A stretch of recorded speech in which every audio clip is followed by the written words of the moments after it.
Otherworldly Evil Monarch, Bab 13.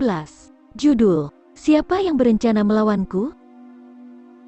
Itu adalah kebenaran mutlak, Tuan Muda Ketiga. Tang Yuan menggenggam lengannya, Jun Xie tiba-tiba merasakan lengannya dililitkan oleh lapisan minyak. Mereka benar-benar berjanji padaku. Mereka berjanji bahwa selama Tuan Muda Ketiga muncul, mereka akan segera menyerahkan surat perjanjian dan tidak akan melakukan apapun terkait masalah ini. Oh, mereka benar-benar mengatakan itu? Wajah Jun Xie mengerutkan kening. Matanya berkedip sejenak. Jelas ada yang salah dengan ini. Bagaimana hal ini bisa tiba-tiba berubah arahnya sedemikian rupa? Ini seharusnya menjadi kasus gendut kehilangan istrinya. Jadi bagaimana masalah ini tiba-tiba berbalik ke arahnya? Tampaknya ada beberapa tipu daya yang terlibat di sini, dan targetnya tidak lain adalah dirinya sendiri. Tidak diragukan lagi ini adalah skema. Mempertimbangkan temperamen super idiot dari Jun Moxi yang asli, begitu dia mendengar tentang bagaimana saudaranya diintimidasi, dia pasti akan menjadi marah. Kemudian, mendengar cara lawan memberinya wajah seperti itu, dia akan terbawa suasana sampai kehilangan dirinya sendiri. Keangkuhannya akan mendorongnya untuk berangkat tanpa pertimbangan apapun dan langsung masuk ke dalam jebakan yang sudah diatur oleh musuh. Jika skenario ini dibuat oleh mereka yang mencoba untuk membuat marah Jun Moxi, maka perencana di balik skenario ini dapat dianggap sangat memahami karakter Jun Moxi.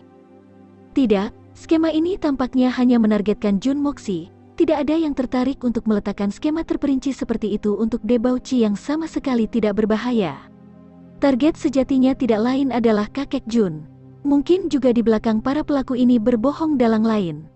Bagaimanapun, baik keluarga Jun dan kakek Jun bukanlah sesuatu yang bisa diprovokasi orang normal. Jun Xie memeriksa si gendut di hadapannya, diam-diam bertanya-tanya apa peran gendut ini dalam skema ini. Apakah dia teman atau musuh? Mengamati ekspresi Tang Yuan saat ini yang hampir kencing di celananya, Jun Xie menyimpulkan. Jika gendut ini tidak berpura-pura, maka dia pasti benar-benar penakut. Jika gendut ini benar-benar berpura-pura, maka dia akan menjadi aktor tingkat dewa di antara para aktor. Tidak hanya itu, dia juga akan menjadi orang yang sangat berbahaya yang wajah aslinya sangat tersembunyi. Haruskah aku pergi, atau tidak? Jun Xie membuat keputusan dalam sekejap, bagaimana dia bisa melewatkan acara yang begitu menarik? Dengan keterampilan berjudi, bisakah dia benar-benar kalah? Selain itu, jika dia memilih untuk tidak pergi, lalu bagaimana dia akan mengetahui siapa yang mencoba merencanakan untuk melawannya? Jun Xie bukanlah orang yang membiarkan musuh-musuhnya merencanakan melawan dia dalam bayang-bayang. Bawa mereka keluar dan bunuh mereka. Ini selalu menjadi gaya penanganannya. Diam-diam mengedarkan seni ilahi keberuntungan surga, mulut Jun Xie mengeluarkan sedikit senyum. Meski berjudi, aku tetap tidak akan kalah. Dengan jenis energi internal yang aku miliki, terlalu mudah bagiku untuk menipu. Berapa banyak uang perak yang kita miliki? Setelah mengambil keputusan, Jun Xie berbalik ke arah kekecil.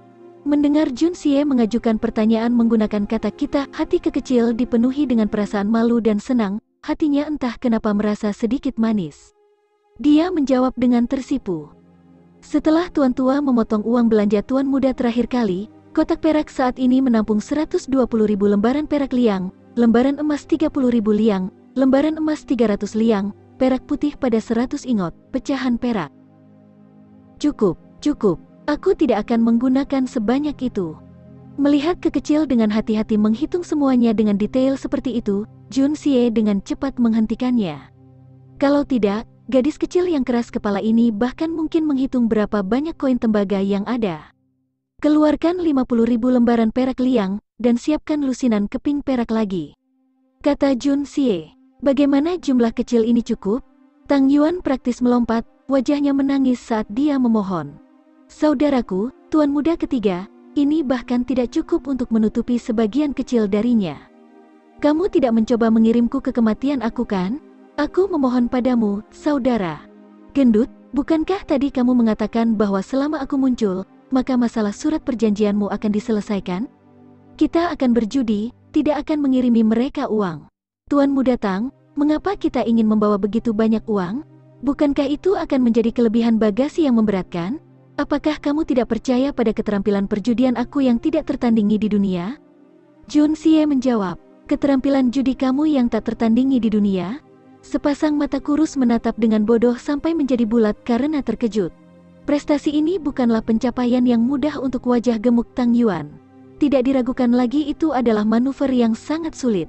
Mulut Tang Yuan bergerak-gerak, jika bukan karena fakta bahwa hatinya saat ini dipenuhi rasa takut dan depresi, dia mungkin akan tertawa terbahak-bahak. Dia mengeluarkan dalam hatinya, yang disebut keterampilan berjudi kamu yang tak tertandingi di dunia. Aku tidak ingat melihat kamu menang sebelumnya. Kecuali kamu berbicara tentang berapa kali kamu kalah, maka klaim kamu tidak tertandingi di dunia mungkin tidak terlalu jauh. Tidak masalah, selama kamu pergi maka semuanya akan berhasil. Selama aku bisa mendapatkan kembali surat perjanjian, apa yang harus aku takuti? Dasar bajingan, bagaimana aku bisa kehilangan akal untuk bertindak sejauh ini untuk menggadaikan istriku sendiri? Masalah ini sangat aneh. Mengambil lebih sedikit uang mungkin lebih baik, setidaknya kerugian akan dibatasi. Jun Xie meletakkan uang itu di dalam pakaiannya, dan kemudian memerintahkan 2 kuda untuk bersiap. Tang Yuan sudah menjadi tidak sabar. Tubuhnya yang gemuk berguling, sampai ke pintu, mata kecilnya berputar-putar kemana-mana terlihat sangat ketakutan. Cepatlah, Tuan Muda ketiga, jika kita tidak cukup beruntung untuk bertemu dengan kakekmu saat dia kembali, maka semuanya akan berakhir. Kamu tidak tahu tentang ini, tetapi setiap kali aku datang mengunjungi rumahmu, aku harus menanggung tekanan yang luar biasa.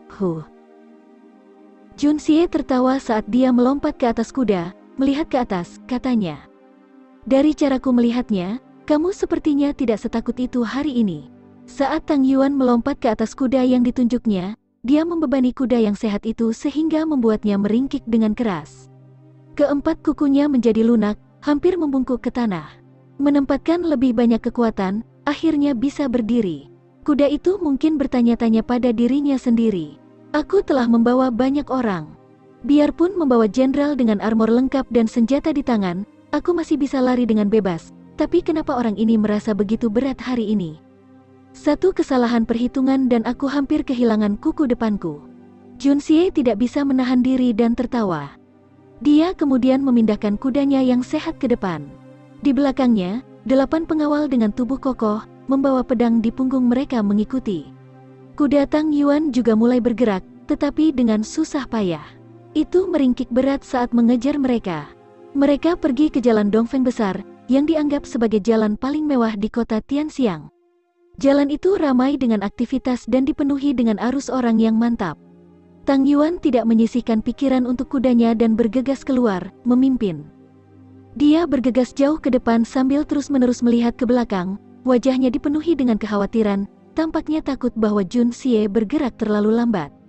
Setelah belok keluar dari Great Dongfeng Street, ada sebuah restoran yang terletak tidak jauh di sebelah utara, yang dikenal dengan Tausat Mille Fragrance Restaurant.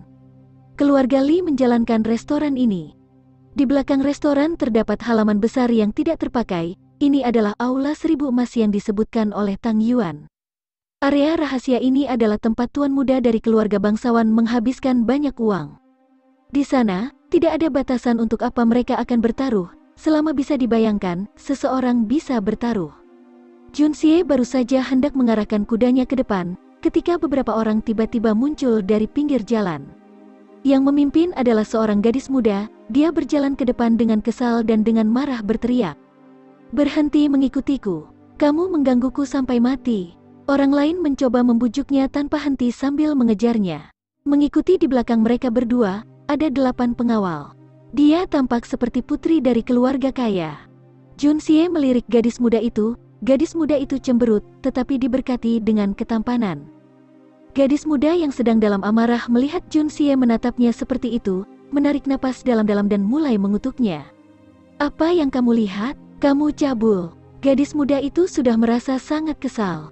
Melihat playboy terkenal itu, Jun Moxi yang kebetulan juga sedang menatapnya, tiba-tiba dia memutuskan untuk menggunakan dia sebagai pelampiasan amarahnya.